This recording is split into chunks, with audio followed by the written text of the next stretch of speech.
The central, confusing financial danger of later life is that the money leaks in your retirement plan are often caused by emotional voids and psychological fears that have nothing to do with market performance or budgeting.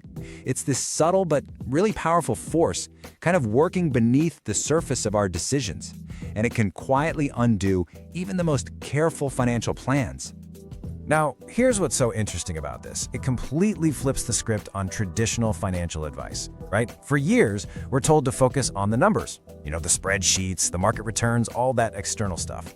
But this idea points to a vulnerability that's inside us. It suggests our biggest risk isn't in the market, but in our own unexamined feelings. So in this explainer, we're going to unpack that hidden danger and, more importantly, give you a clear, structured way to protect yourself.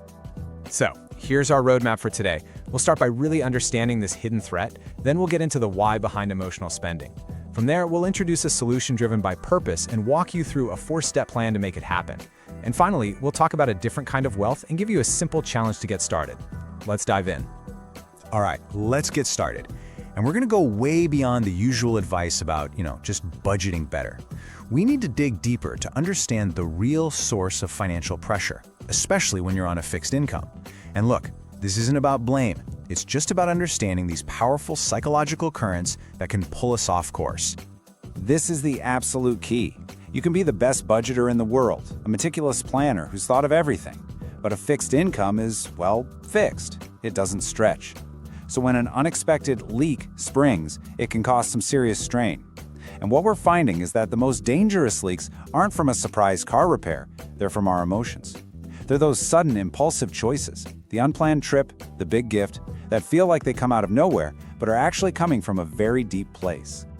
So why does this happen? Well, it's not a character flaw or some personal failing. It's actually a predictable part of being human, especially during big life changes. In fact, there are 2 main psychological triggers that get really strong as we get older, and just knowing what they are is the first step to getting a handle on them. Okay, the first trigger is what we call the fear of omission. You've probably heard of it as FOMO.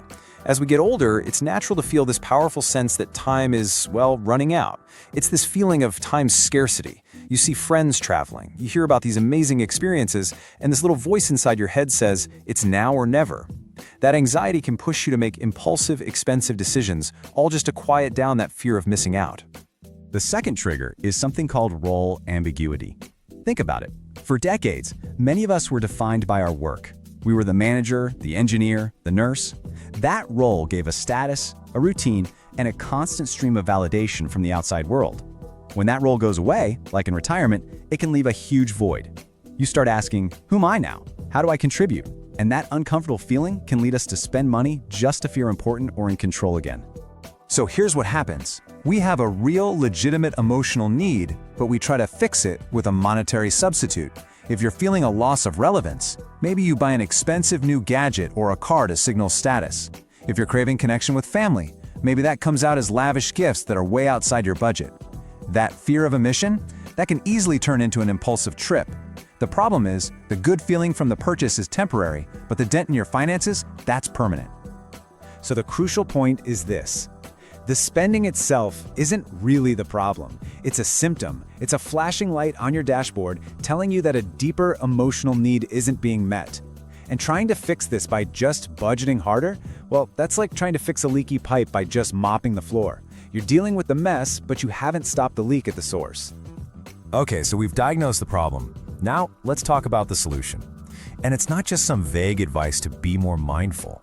It's a specific, methodical prescription that we're calling the Emotional Decoupling Protocol. It's designed to build a firewall between your feelings and your wallet.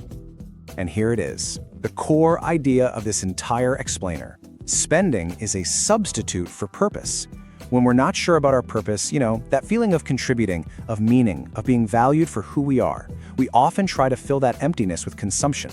This is the foundation for everything that comes next.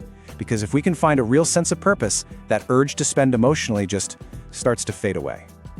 So what is this Emotional Decoupling Protocol, or EDP? Well, in a nutshell, it's a simple objective system designed to do just one thing: create space. It forces a mandatory pause between that emotional impulse to buy something and the physical act of buying it. That pause is absolutely critical.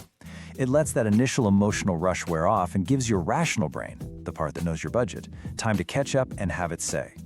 The protocol is built on 3 core principles. First is the 7-day delay mandate. This directly targets that impulsivity from the fear of omission. Second, the purpose substitution rule, which is our answer to role ambiguity. It helps you fill that void with meaning instead of merchandise. And third, the reciprocal gift boundary, which helps manage that common trap of overspending on family because you're seeking connection.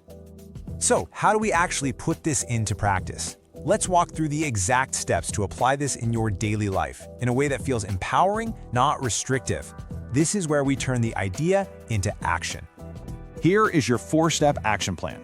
First, you're going to put that 7-day waiting period in place for any non-essential purchase over a certain amount that you decide. Second, during that week, you'll practice what we call the void check. Third, you're going to define a gift firewall. And fourth, you'll proactively schedule an experience budget. Let's break those down. This is the heart of the whole thing. This is the void check. When you get that powerful urge to buy something, you just pause, take a breath, and ask yourself this. Am I feeling bored, lonely, a bit irrelevant? Am I trying to quiet a fear of being forgotten? Just be honest with yourself. Naming the real emotion is the key to finding a non-financial solution that actually works. And these are the practical tools that make it all happen. The delayed gratification log is just a simple notebook where you write down the item and the date. You can't buy it for 7 days. Simple as that. The Generational Gift Firewall is just a preset fixed amount in your budget for family gifts. It turns an emotional decision into a planned one. And the new experience budget tackles that fear of omission head-on by planning and funding adventures ahead of time.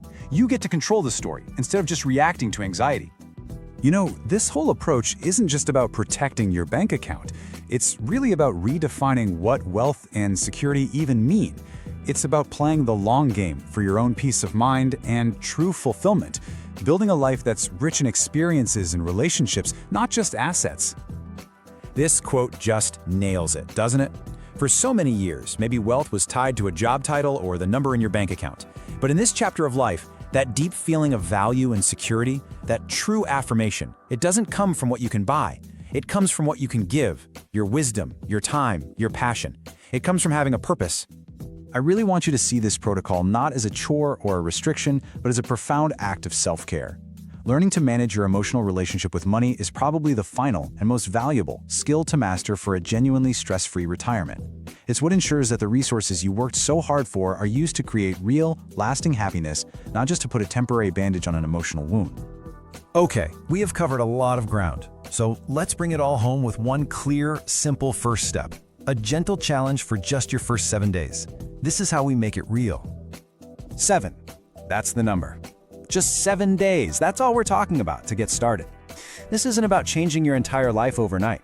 It's about taking one small, intentional step that proves to yourself that you can create that vital pause between an impulse and an action. It's a tiny experiment with a potentially huge payoff. So here it is, your first step. Right now, think of one thing, big or small, that you've been thinking about buying on impulse. Now, just commit to writing it down in a notebook, your new delayed gratification log, and waiting just 7 days before you decide. That's it. That one simple act puts you right back in the driver's seat. As we wrap up, let's just remember what this is all about. The real threat to your finances isn't the market. It's emotional. It's fueled by that fear of running out of time or that feeling of losing relevance. But a simple tool like the 7-day delay and the purpose substitution rule gives you the power to manage that emotional void. By securing your finances from impulse, you make sure your hard-earned income is reserved for the things that truly matter, for intentional, meaningful activities that create genuine happiness and real security. This is how you build a retirement that isn't just financially stable, but emotionally rich.